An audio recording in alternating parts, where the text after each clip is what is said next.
안녕하세요, 여러분.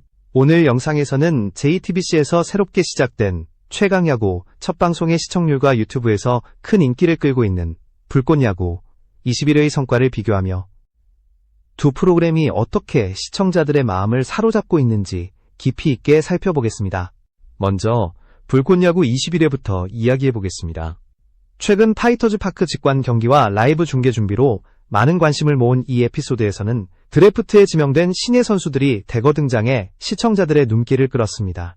서울고와 맞붙은 경기에서 파이터즈의 선발 투수는 베테랑 유희관이었고, 서울고는 삼성고 라운드에 지명된 한수동이 선발로 나서 긴장감 넘치는 투수전을 펼쳤습니다. 한수동의 깔끔한 투구 이후 키움 3라운드에 지명된 박지성이 마운드에 올라 안정적인 피칭을 선보였으며, 방송 막바지에는 삼성 1라운드 지명자 이호범이 짧게나마 위력적인 공을 던지며 팬들의 시선을 사로잡았습니다.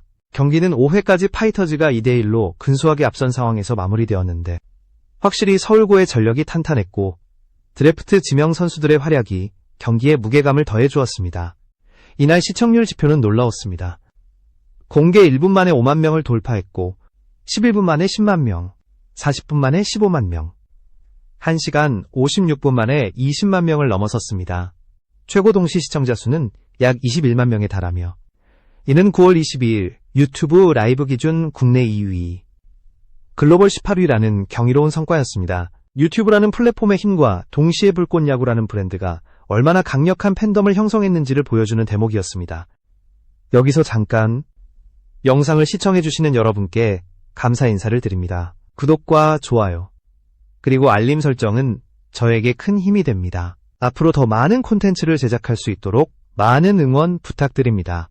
이처럼 불꽃야구는 단순한 예능이 아니라 드래프트라는 현실적인 요소와 선수들의 성장 스토리를 절묘하게 결합해 시청자에게 몰입감을 제공하고 있습니다. 실제 프로무대에 지명된 선수들이 등장해 긴장감 있는 장면을 만들어내면서 단순한 경기 그 이상의 가치를 전달하고 있지요.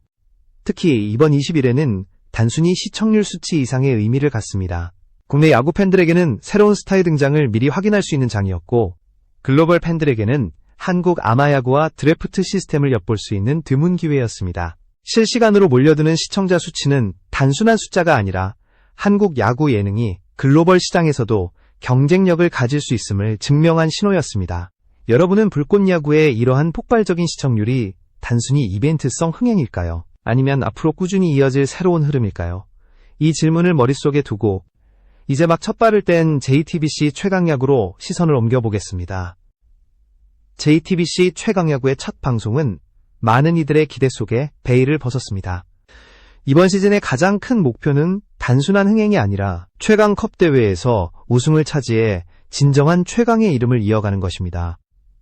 브레이커스, 고교팀, 대학팀, 독립팀 등 총 4팀이 컵 대회에 참여하며 각 팀은 치열한 경쟁을 통해 우승을 쟁취해야 한다는 규칙이 공개되었습니다. 흥미로운 점은 컵 대회 이전에 아마추어 야구팀 3곳과 맞붙어 승리할 경우 해당 팀에서 선수를 한 명씩 영입할 수 있다는 방식입니다.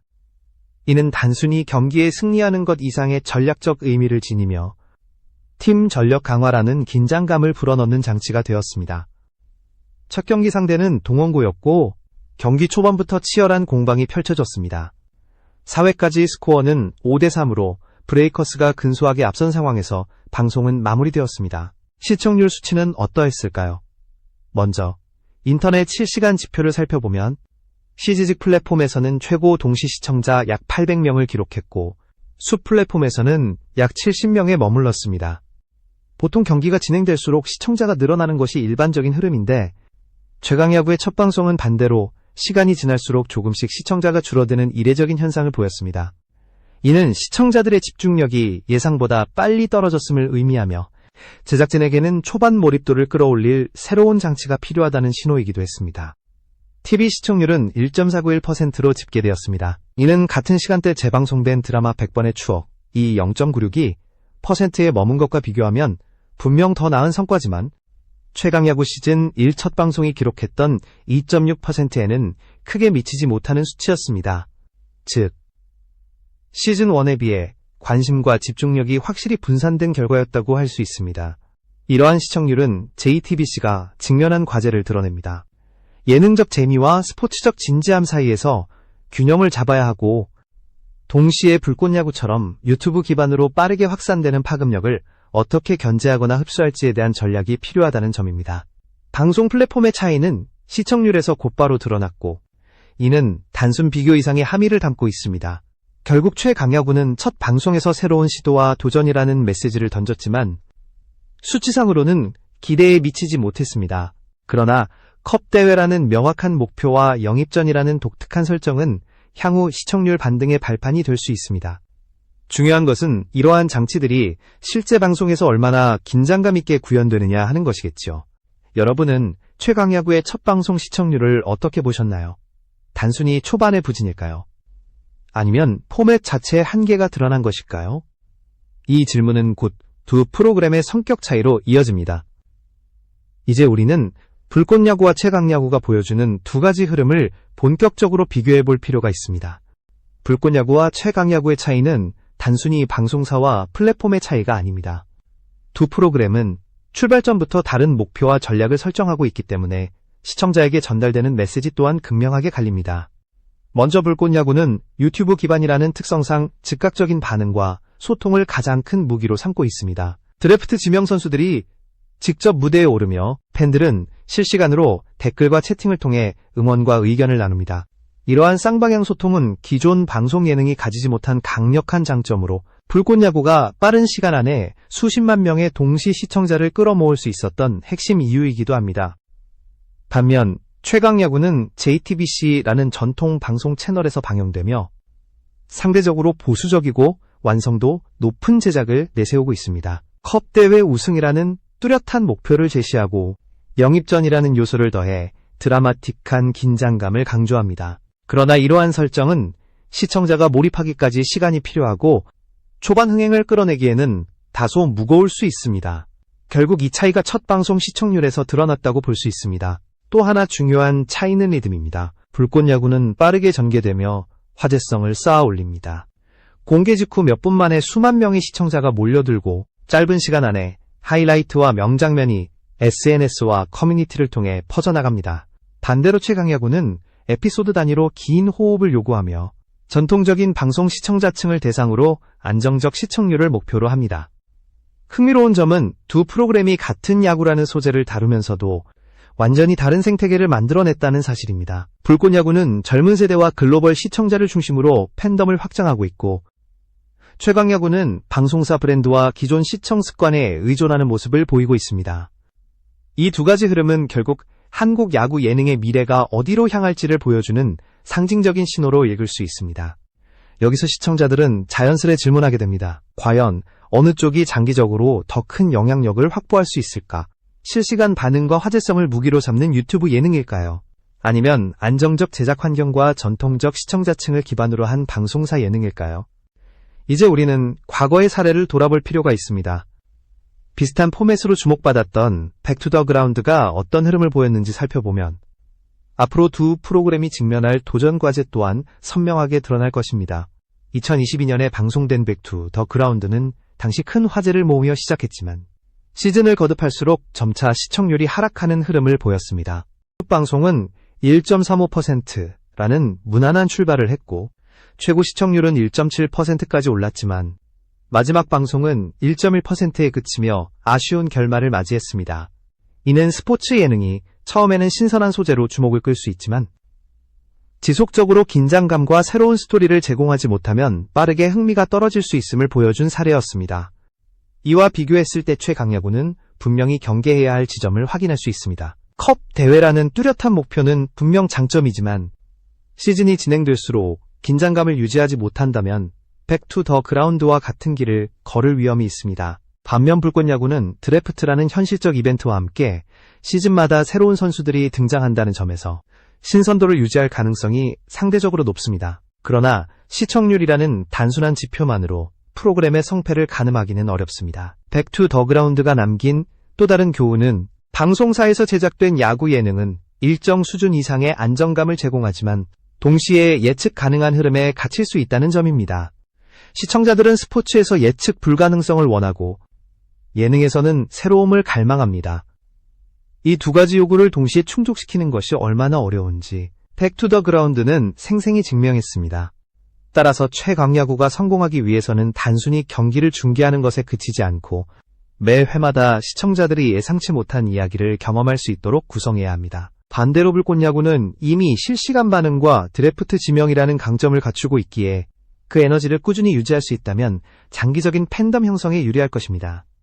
결국 백 투 더 그라운드의 사례는 두 프로그램 모두에게 중요한 거울과도 같습니다. 한쪽은 과거의 실수를 반복하지 않아야 하고 다른 한쪽은 새로운 시도 속에서도 지속 가능한 구조를 만들어야 합니다. 이 교차점에서 우리는 한국 야구 예능이 나아갈 길을 조금 더 뚜렷하게 볼 수 있습니다. 이제 시선을 조금 더 넓혀 두 프로그램이 한국 야구 문화 전체에 어떤 영향을 미치고 있는지를 살펴볼 필요가 있습니다. 단순히 시청률 경쟁을 넘어 이들이 야구라는 스포츠 자체를 어떻게 대중 속으로 끌어들이고 있는지를 분석해야겠습니다. 야구 예능 프로그램들이 갖는 가장 큰 의미는 단순히 시청률 경쟁을 넘어 야구라는 스포츠 자체를 대중 속으로 다시 끌어들이는 역할에 있습니다. 한국 프로야구가 한때 폭발적인 인기를 끌었지만 최근 들어 관중 수와 팬덤의 집중도가 예전만 못하다는 지적이 많았습니다. 이런 상황에서 불꽃야구와 최강야구 같은 프로그램들은 새로운 세대에게 야구의 매력을 전달하는 중요한 매개체가 되고 있습니다. 불꽃야구는 유튜브 기반으로 젊은 층과 글로벌 시청자를 동시에 끌어들였습니다.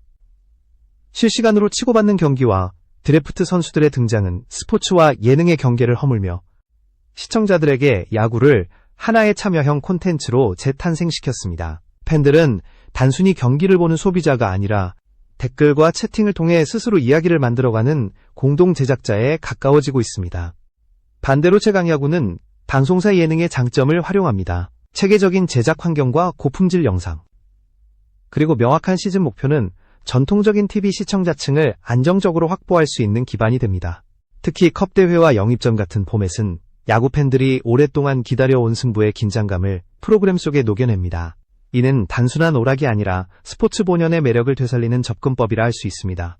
이처럼 두 프로그램은 서로 다른 방식으로 야구 문화를 확산시키고 있습니다. 불꽃야구는 신선하고 가벼운 재미를 통해 야구 입문자와 새로운 세대의 팬을 늘리고 있고, 최강야구는 진지한 경쟁과 긴장감을 통해 기존 팬들에게 다시금 몰입할 이유를 제공합니다. 두 프로그램이 경쟁하면서도 동시에 야구라는 종목의 저변을 확대하고 있는 셈입니다. 흥미로운 점은 이러한 흐름이 프로야구 구단들에게도 긍정적인 자극이 되고 있다는 사실입니다.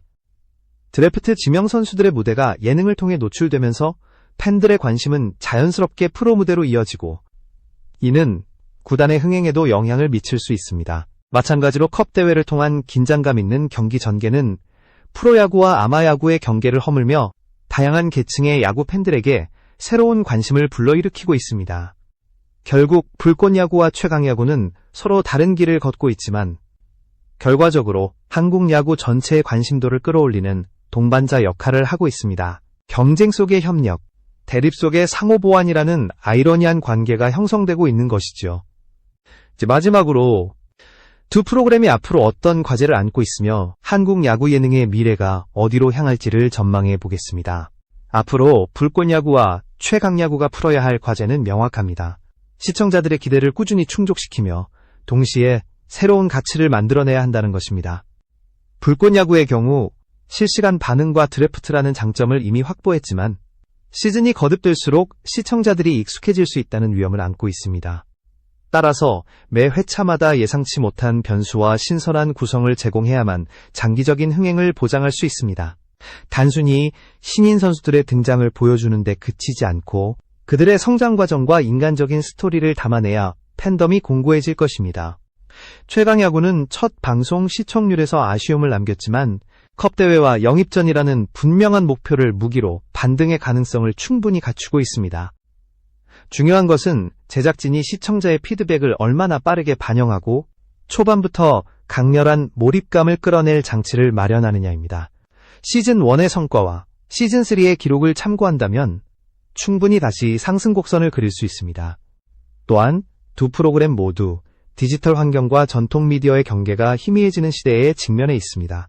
유튜브에서 강세를 보이는 불꽃야구는 앞으로 방송사와 협업하거나 다양한 플랫폼 확장을 통해 더 큰 무대로 나아갈 수 있고, JTBC의 최강야구 역시 온라인 클립과 SNS 확산 전략을 강화해야만 젊은 시청자층을 붙잡을 수 있을 것입니다. 더 나아가 두 프로그램이 한국 야구 전반에 미치는 영향은 단순한 엔터테인먼트를 넘어섭니다.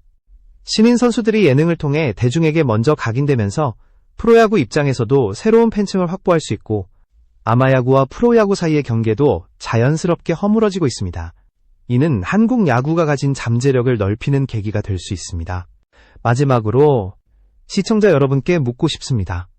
여러분은 즉각적인 화제성과 팬덤을 무기로 한불꽃 야구의 방식이 더 매력적이라고 생각하시나요?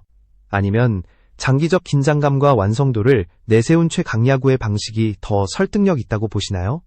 야구 예능의 미래는 단순히 제작진이나 방송사의 손에 달려있지 않습니다. 바로 여러분의 선택과 반응이 그 길을 결정할 것입니다. 댓글로 여러분의 의견을 자유롭게 남겨주시고 함께 한국 야구 예능의 새로운 흐름을 만들어가길 바랍니다. 오늘 영상은 여기까지입니다. 시청해주셔서 감사합니다. 다음 영상에서 다시 찾아뵙겠습니다.